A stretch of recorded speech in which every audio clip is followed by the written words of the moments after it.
구체적으로 우리가 데이터 그리고 데이터 마이닝에 대해서 한번 좀 설명을 다시 한번 해주세요. 중요한 건 캔다라는 동사인데요. 마이닝도 이렇게 광산 채굴업이잖아요. 그쵸. 데이터 산처럼 쌓여 있는데 어떤 거는 필요 없는 정보들이고 어떤 건 필요한 정보들이죠. 이제 필요한 정보를 추출해내는 과정 자체가 마이닝이에요. 근데 거기까지가 캐내는 거라면 정제해야 돼요. 이제 석유도 시추한 다음에 그걸 나눠가지고 등유 여러 가지의 경유 나누잖아요. 네. 그 과정 자체가 이제 인사이트를 파이닝하는 과정이 필요한데 그걸 다 하고 나면 우리가 할 수 있는 실행할 수 있는 결과가 나오죠. 이 과정 자체가 전부 다 채굴이 되는 겁니다. 사실은 데이터 마이닝이라는 것 자체가 과학이에요.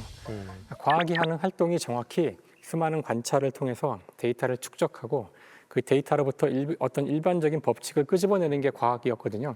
그러니까 그것이 이제는 전 분야로 확장돼가는 과정이라고 보시면 될 것 같아요. 과학자들이 오랫동안 해오던 활동인데 이게 이제 수치화돼서 원래는 의미를 몰랐는데 그렇죠. 과연 이 숫자가 무슨 의미지 하고 정리를 했더니 아 이렇게 산모를 살릴 수 있구나.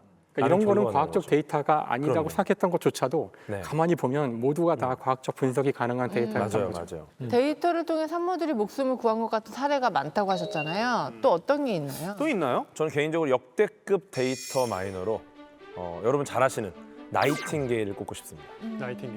나이팅게일은 백의의 천사. 예, 아시죠? 근데 과학이랑은 영 거리가 멀어 보이는 분인데. 이분이 정말 뭐 대단하신 분이에요. 예를 들어 뭐 직업은 다 아시잖아요. 간호사. 간호사 그냥 이렇게만 알고 계신데 실제로 이제 영국 왕립 통계학회 첫 여성 회원이자 미국 통계학회 명예회원인 데이터 전문가입니다. 통계학회. 통계학회. 저희 쪽에서는 엄청 유명하신 맞아요. 통계학자고요. 나이팅게일이요? 예, 행동가입니다. 이분이 실천가예요. 예. 이 나이팅게일 같은 경우가 그 크림 전쟁 당시에 이제 간호사로 활동하셨어요. 근데 프랑스, 영국, 오스만 제국, 러시아 사이에서 벌어진 전쟁이잖아요.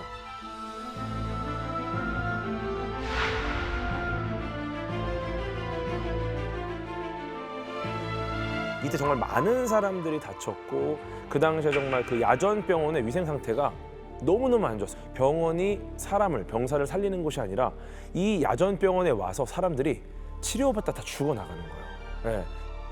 사실 이때의 상황이, 그러니까 원래 그 유럽에서의 전쟁이란 것은 나폴레옹 전쟁 이전까지는 불과 한 몇만 명이 싸우는 게 보통이었어요. 그러니까 한 3만 명 정도의 군대가 모여서 싸우는 게 우리가 아는 최고의 그런 전투들이었어요. 그런데 나폴레옹 전쟁 이후로 이게 양상이 바뀌어요. 그러니까 나폴레옹 전쟁 때부터 이제 지금 우리가 하는 것처럼 전 국민 개병제, 사람들을 의무로 다 끌어다가 전쟁터로 보내는, 그러니까 갑자기 전쟁에 참여하는 숫자가 늘어나게 되는데 그래서 크림 전쟁 때에 그 참전한 그 군대의 규모는 양측 각각 한 70만 명 정도가 참여하거든요. 그러니까 몇만 명 정도가 참여하던 전쟁에서 140만 명이 전쟁터에 참여한 상황이 되자 바로 위생 문제가 그전과는 차원이 달라지는 거죠. 그래서 그 많은 사람들이 한 장소에 모여 있다 보니 작은 전염병 하나만 생겨도 모두가 전염병에 걸린다거나, 그다음에 위생에 대한, 아직 세균도 뭔지 몰랐기 때문에 위생에 대한 관념이 없으니까 막 지저분하게 막 사용한다거나 아무데나 막 소변을 보고 대변을 보고 이러니까 금방 전염병이 창궐을 해서 당시 거의 절반 가까운 사람이 죽게 되는데요. 심지어 이 전쟁을 일으켰던 러시아의 황제가 독감으로 죽는 바람에 전쟁이 끝나요. 그러니까 인류가 거의 최초로 이렇게 대규모의 군대가 모였을 때 얼마나 많은 죽음이 일어날 수 있는지를 세균이 얼마나 체험한, 취약한가. 그런 첫 결국 번째 전쟁을 전쟁이었죠. 끝낸 것도 그럼 세균인 거고. 그렇죠. 근데 이런 상황에서 나이팅게일이 뭔가 통계적인 역할을 한 거예요. 그렇죠. 나이팅게일은 직접 이 상황을 목격하다 보니까 너무 참담한 거예요. 그러니까 이분이 할 수 있는 게 뭘까? 결국은 병사들이 어떻게 죽는지, 왜 이렇게 되는지를 한번 정리해 봅니다.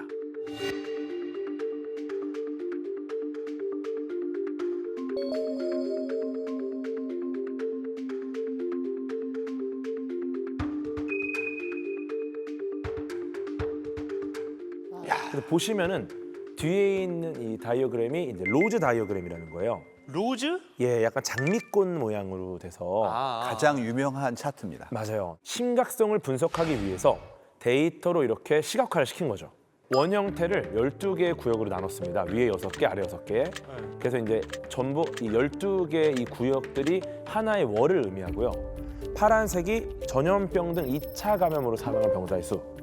우와, 파란색이? 네, 2차 감염. 붉은색이 이제 치명적인 전투 부상으로 사망한 병사의 수.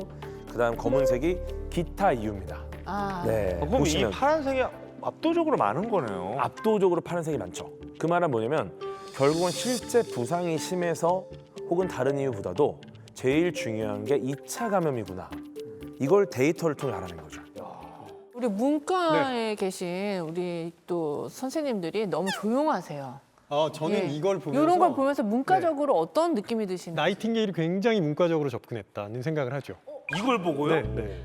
도대체 여기 어디에 문과적인 요소가 너무 억지로 껴맞추시는 아니, 거 아닙니다. 아니에요? 예. 데이터 자체도 중요하지만 예. 데이터를 가지고 어떻게 설득하는지가 훨씬 더 중요하다고 말씀드렸었잖아요. 네. 나이팅게일이 이 로즈 다이어그램을 만든 이유는 예산을 따내려고 한 겁니다. 아, 2차 감염이 제일 많았잖아요. 왜냐하면 그때 병원 시설이 굉장히 열악했어요. 네. 그래서 지원을 받아야 되는데 그러면 지원을 할 사람들을 설득해야 되죠. 네. 그럼 숫자만 보여줘 보세요. 이 숫자가 뭐야? 이럴 거 아니에요. 사람들이 알아보기 쉽게 그림으로 만든 거예요. 그런 측면에서 사람을 설득하는 방법을 알았다는 거죠. 설득을 할 때는 또 문과적인 접근으로. 그럼요. 네. 정확히 지적하신 것처럼 나이팅게일의 진정하게 아마 훌륭한 그 점 중에 하나는 아까 제멜바이스와는 달리 결국은 이 데이터를 가지고 정부 당국을 설득하는 데 성공을 했다는 거라고 생각해요, 저도. 그래서 이 전쟁이 끝난 다음에도 줄기차게 이 이야기를 해서 사실 뭐 영국이 그 이후 세계를 제패하는데 여러 가지 이유가 있었겠지만 그 이후 영국 군대는 이제 이 문제를 굉장히 심각하게 다루거든요. 위생에 대한 문제를 다루기 때문에 그 이후에 그 어떤 나라보다도 병으로 죽는 병사의 수가 적은 그런 군대가 됩니다.